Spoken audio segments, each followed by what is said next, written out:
Google just made a huge change to the way its search engine works, cramming artificial intelligence into the top of nearly every result. And instead of cheering, a whole lot of people responded by packing up and leaving. They are flocking to a rival search engine with a goofy name, DuckDuckGo, and the numbers are wild. Even funnier, Google's own AI is accidentally helping people escape. This is the story of a tech giant that may have annoyed its own users right out the door. Stick around for the most ironic twist. Start with what Google actually changed. What did they do? At their big developer event, Google announced a sweeping overhaul of search. Instead of just showing you a list of links to click, the new search leans hard on AI, putting AI-generated answers right at the top of the page. The search box now tries to act like a chatbot, answering questions directly, handling follow-ups, and guessing what you really meant. Google's vision is a search engine that talks to you rather than just pointing you somewhere. That sounds helpful on paper, so why the backlash? Because a lot of people did not ask for it and cannot fully turn it off. The complaints came fast and loud.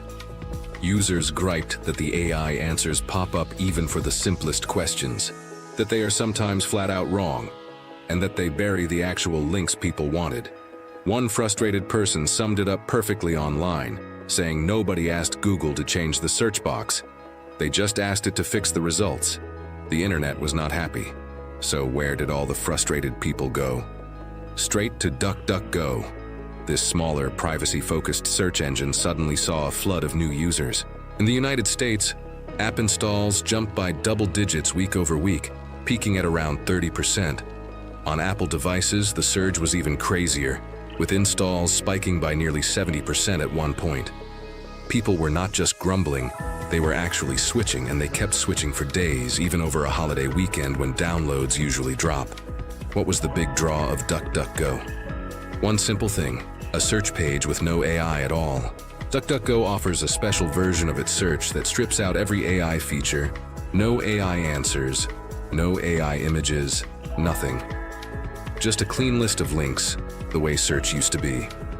Traffic to that AI-free page tripled almost overnight.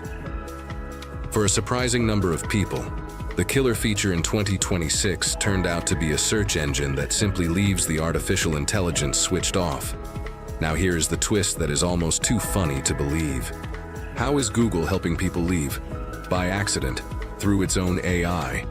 When some users typed questions like how to search without AI, Google's shiny new AI answer cheerfully pointed them straight to DuckDuckGo's no AI page. That is right. Google's artificial intelligence was politely giving people directions to the exit. It is the kind of accidental own goal that makes the whole situation feel like a comedy, and DuckDuckGo happily showed it off. The complaints often came down to the same simple annoyance.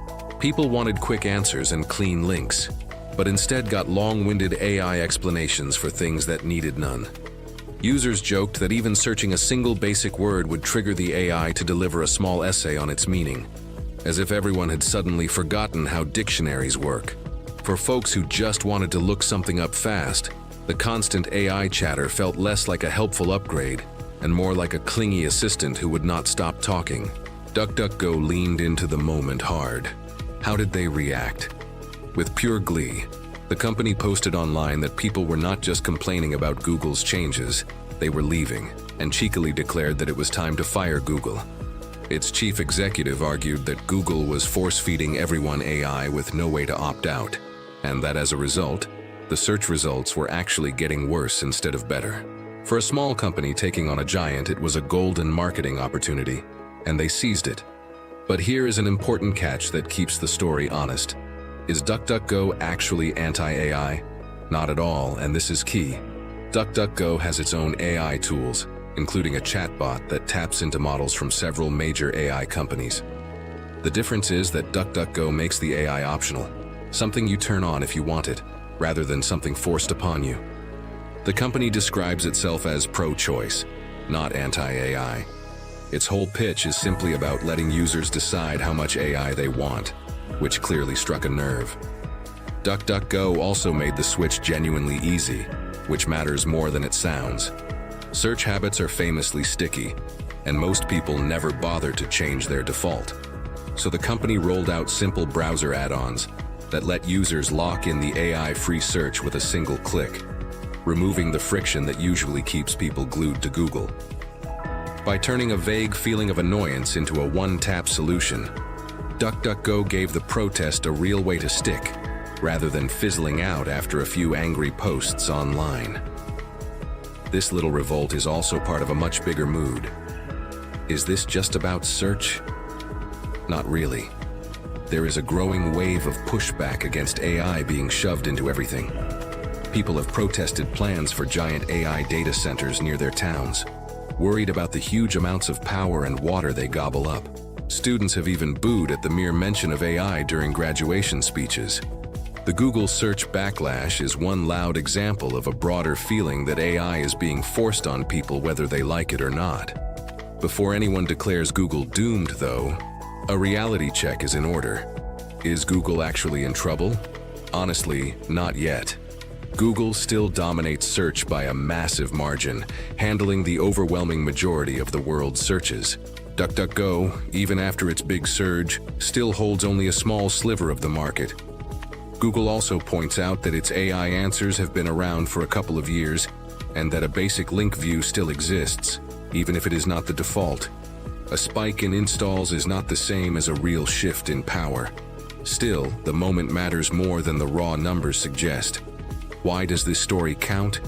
Because it challenges an idea that big tech has pushed for years, that more AI always means a better product.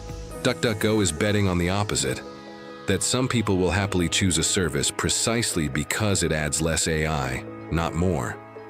If that bet pays off, it could force every tech company to rethink whether cramming AI into everything is really what users want. There is a small irony worth savoring in all of this. Google spent years and untold billions trying to make its search the smartest on the planet, and a chunk of users responded by begging for something simpler. It turns out that intelligence, at least the artificial kind, is not always what people want from a tool. Sometimes they just want it to get out of the way and hand over the links, no lecture required. So the Great Search Rebellion of 2026 is a fascinating little drama. A tech titan made a bold move, a chunk of its users revolted, and a scrappy underdog with a silly name became the surprise hero. Whether this turns into a lasting shift or just a brief protest, it sent a clear message. People want a choice, and when a company forgets that, even something as simple as a search box can send them running for the door. If this made you smile, give it a like and subscribe for more.